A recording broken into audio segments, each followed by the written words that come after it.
Now, how well does this movie depict bootlegging? I know it's a little bit earlier than when you bootlegged, but how did it do with the bootlegging? Well, it's back in they delivered their own whiskey and they done their own fighting. Now back in my days, there was no fighting to it.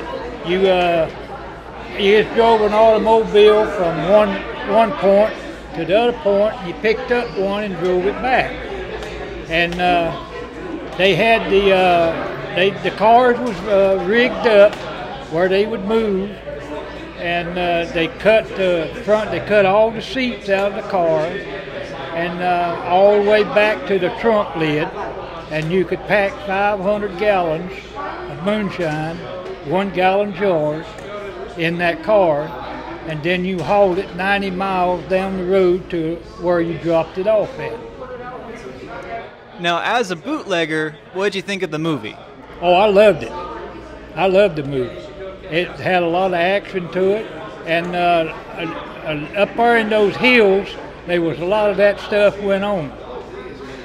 And I mean, my grandfather, he knew the Hatfields. When they had the Hatfields and the McCoys, well, he knew them. So it's it's all in the family, handed down. Now, could you make a good living as a bootleg runner? Yeah. You could break down $400 or $500 a week. It all depends on how many loads you made.